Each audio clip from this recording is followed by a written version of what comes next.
അവർ തന്നെയാണ് പാർലമെന്റിൽ പോകേണ്ടതും. അത് ആ ഒരു ചിന്ത കൂടി നമ്മൾക്ക് ഇട്ട് തരികയാണ് ചെയ്തിട്ടുള്ളത്.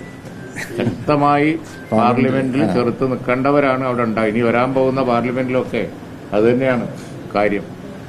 ഞങ്ങളത് വളരെ ഊന്നിപ്പറയാണ്. യോജിച്ച പ്രക്ഷോഭം എന്ന് പറയുമ്പോൾ ഇപ്പോൾ ഓൾറെഡി CPM സമരരംഗത്തുണ്ട്. അപ്പൊ അങ്ങനെയുള്ള പാർട്ടികളുമായിട്ട് സഹകരിക്കുന്ന കാര്യത്തെക്കുറിച്ച് ആലോചിച്ചോ? തങ്ങളിപ്പോൾ പ്രതിപക്ഷ നേതാവ് വിളിച്ചിരുന്നു. KPCC പ്രസിഡന്റ് ആയിട്ട് ബന്ധപ്പെട്ടു. ഞങ്ങൾ ഇപ്പോൾ ഇന്ത്യ മുന്നണിയുടെ കോർഡിനേഷൻ നടത്തുന്ന കോൺഗ്രസിന്റെ MP വരുന്ന നസീർ ഹുസൈൻ അതുപോലുള്ള ആളുകളൊക്കെ വിളിച്ചിരുന്നു. KC വിളിച്ചു. 15-ാം തീയതി യോഗമുണ്ട്. അവിടെ ഈ ചർച്ച വരും. ഇന്ത്യ മുന്നണി മൊത്തത്തിൽ ഇതിനെ എതിർക്കും. കേരളത്തിൽ ഇപ്പോൾ ഓരോ കക്ഷികളും മുന്നണിയും ഒക്കെ വേറെ വേറെയാണ് പ്രതിഷേധങ്ങൾ നടത്തുന്നത്. അതുകൊണ്ട് കുഴപ്പമില്ല. ഒരേ ലക്ഷ്യത്തിന് വേണ്ടിയാണല്ലോ എല്ലാവരും നടത്തുന്നത്. അല്ല, അങ്ങനൊന്നും ചർച്ച വന്നിട്ടില്ല. സംസ്ഥാന സർക്കാർ നടപ്പിലാക്കില്ല എന്ന് പറയുമ്പോഴും ഇന്നലെ നടന്ന പ്രതിഷേധങ്ങൾക്ക് നേരെ ലാത്തി വീശുന്നു, കേസെടുക്കുന്നു. നേരത്തെ കേസ് റദ്ദ് ചെയ്യുമെന്ന് പറഞ്ഞിരുന്നു. അത് കുറച്ചാണ് റദ്ദ് ചെയ്തത്. പിന്നെ വീണ്ടും അത് അങ്ങനെ പരാതിയുണ്ട്.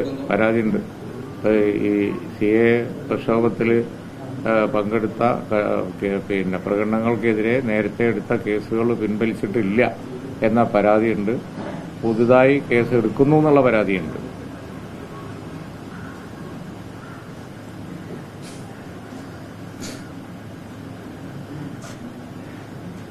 അപ്പോൾ ഞങ്ങൾ ശക്തിയായിട്ട് എതിർത്ത് മുന്നോട്ട് വന്നപ്പോൾ കേസ് ഇന്നലെ തന്നെ ഫയൽ ചെയ്തു. അത് സെപ്പറേറ്റ് കേസാണ്.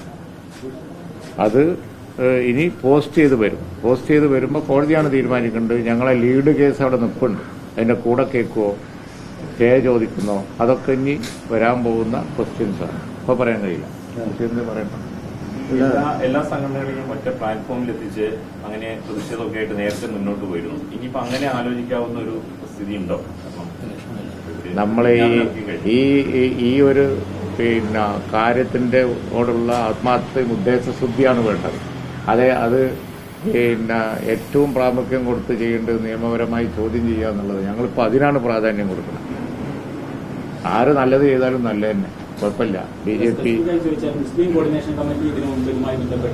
അതൊക്കെ ഇനി വരാനുള്ള ദിവസങ്ങൾ, ഇന്നലെ വന്നല്ലേ ഉള്ളൂ, പെട്ടെന്നല്ലേ വന്നത്. വരാനുള്ള ദിവസങ്ങളിൽ ഇനി അതൊക്കെ വേണമെങ്കിൽ ആലോചിക്കാവുന്നേ ഉള്ളൂ. ഇതൊരു മുസ്ലിം ഇഷ്യൂ മാത്രമല്ലല്ലോ, ഇതൊരു മതേതര ഇഷ്യൂവാണ്, മതേതരത്വ ഇഷ്യൂവാണ്. അതുകൊണ്ടാണ് എല്ലാ പൊളിറ്റിക്കൽ പാർട്ടിയും ഇതിനെ എതിർക്കുന്നത്. മതാടിസ്ഥാനത്തിൽ പൗരത്വം പാടില്ല എന്നാണ് പറയുന്നത്. അതാണ്. അപ്പൊ ഇതിനൊരു മുസ്ലിം ഇഷ്യൂ ആക്കി മാത്രം കാണേണ്ടതല്ല, ഡിഫൈൻ ചെയ്യേണ്ട കാര്യമില്ല. ജയരാജൻ ഇന്ന് കണ്ണൂര് പറഞ്ഞത് കോൺഗ്രസ് ഈ വിഷയത്തിൽ ലീഗിനെ വഞ്ചിക്കുകയാണെന്നൊക്കെയാണ്. അല്ല, അത് ഞാൻ പറയാം. ഈ BJP ആണ് ഇതൊക്കെ ചെയ്യുന്നത്. BJP ഇതൊക്കെ ചെയ്യുമ്പോൾ BJPയെ പിടിച്ചു കെട്ടാൻ അഖിലേന്ത്യാ അടിസ്ഥാനത്തിൽ കോൺഗ്രസും കൂടി വേണ്ടേ? നമ്മളിപ്പോ അതല്ലേ കാണേണ്ടത്. നമ്മളിവിടെ ഈ കേരളത്തിൽ നെയ്റ്റിലിരിക്കുന്ന തവളയെ ഇവിടെ ഇരുന്നിട്ട് വർത്താനം പറഞ്ഞ കാര്യങ്ങളാണ്. കോൺഗ്രസിന് മാക്സിമം സീറ്റ് കിട്ടലാണ് ഇപ്പോൾ അനിവാര്യമായ സംഗതി. കോൺഗ്രസിന്റെ ഒപ്പം നിൽക്കുന്ന കക്ഷികൾക്കും. ഇപ്പോൾ BJPക്ക് പണ്ട് പറഞ്ഞ ഹോപ്പൊന്നും ഇപ്പം ഇല്ല. അവർ നല്ല അങ്കലാപ്പിലാണ്. അതുകൊണ്ടാണ് ഇതൊക്കെ കൊണ്ടുവരുന്നത്. മനസ്സിലായി. എല്ലാ ആയുധങ്ങളും എടുത്ത് പ്രയോഗിച്ചുകൊണ്ടിരിക്കുകയല്ലേ. കിട്ടുന്നത് മുഴുവൻ എടുത്ത് വെട്ടുകയാണ്. മനസ്സിലായില്ലേ? അതിന്റെ കാര്യം എന്താ? പേടിയുണ്ട്. അതുകൊണ്ട് ഇന്ത്യ മുന്നണി അധികാരത്തിൽ വരിക എന്നുള്ളതാണ് ഇതിനുള്ള സൊല്യൂഷൻ, ഈ മാതിരി കാര്യങ്ങളൊന്നും ഇല്ലാതിരിക്കാൻ. അതുകൊണ്ട് കേരളത്തിലെ പൊളിറ്റിക്സ് നമുക്ക് വേറെ പറയാം. ഇപ്പൊ അഖിലേന്ത്യാ അടിസ്ഥാനത്ത് പാർലമെന്റ് ഇലക്ഷനാണ്. 4 കോൺഗ്രസിന്റെ ആളുകൾ അധികം കിട്ടാനുള്ള പണി നോക്കുക വേണ്ടത്.